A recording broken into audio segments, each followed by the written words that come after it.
දියැල්ල බලන්න යන්න හදන්නේ. හැබැයි තනියෙන් යන්න ඔයාවත් එක්කගෙන යන්නේ. ඒ නිසා දිගටම මේ වීඩියෝ එක බලාගෙන ඉන්න. ඒ වගේම තමයි තාමත් මාව subscribe කරලා නැත්නම් දැම්ම මගේ YouTube channel එක subscribe කරන්න. ඒ වගේම තමයි notification bell icon එකත් click කරලා තියාගන්න. එතකොට මම වීඩියෝ එකක් දාපු ගමන් ඔයාලට notification එක එයි.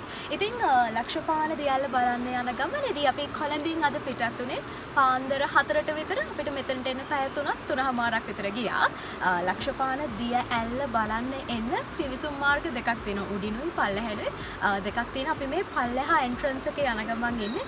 ඇතින් පේනවත් ඇති ලාවට මේ දියැල්ල සද්දෙත් ඇහෙනවා. ඉතින් අපි ගිහිල්ලා බලමු ලක්ෂපාන දියැල්ල කොයි තරම් ලස්සනයිද කියලා. ලක්ෂපාන ඇල්ලට යන මේ මාර්ගය එච්චර අමාරු නෑ. අපහසු එකක් නෙමෙයි. මොකද මේ ගල්පඩි දිගටම තියෙනවා. හරිම ලේසින් ඕනම කෙනෙක්ට එතනට යන්න පුළුවන්කම තියෙනවා.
ලක්ෂපාන දියැල්ල බලන්න ආවා.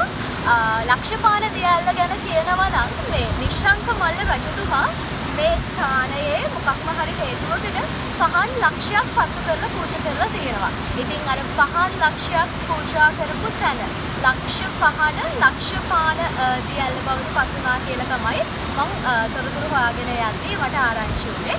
ඒ වගේම කියන්න ඕනේ ලංකාවේ උසම දියැලි වලින් 8 වෙනි ස්ථානයේ තියෙන දියැල්ල තමයි ලක්ෂපාන දියැල්ල කියලා කියන්නේ. මීටර් 126ක් උසයි. ඒ ලංකාවේ අපි ලෝකෙත් එක්ක ගත්තට පස්සේ ලෝකෙම 625 වෙනි ස්ථානයේ තියෙන දියැල්ල තමයි මේ ලක්ෂපාන දියැල්ල කියලා කියන්නේ. විතරක් නෙවෙයි විශේෂම වැදගත්ම කාරණාව තමයි මේ දවස්වල සෑහෙන පවර් කට්ස් ඒවා අපිටත් තියෙනවනේ සෑහෙන කරන්ට් එක යනවා.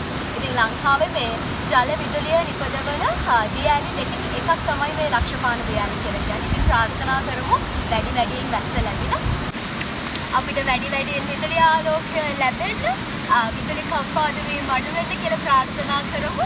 ඒ වගේම තමයි කියන්න ඕනේ මේ ලක්ෂපාන දියැල්ල බලන්න අනිවාර්යයෙන්ම එන්න.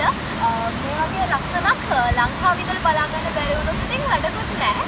ඒ වගේම තමයි එනවා වගේම මේක මේ ස්වභාවික සම්පතක් නේ. අපිට මේ දේවල් අර අපිට හදන්න බෑ මිනිස්සුන්ට නිර්මාණය කරන්න බැරි දේවල්. ඒ නිසා මෙතෙන්ට ඇවිල්ලා කුණු පොලිතින් ප්ලාස්ටික් මේ වගේ දේවල් විසි කරලා මෙතන අපවිත්‍ර කරන්නත් එපා කියලා ආකාදරෙන් මතක් කරන්නත්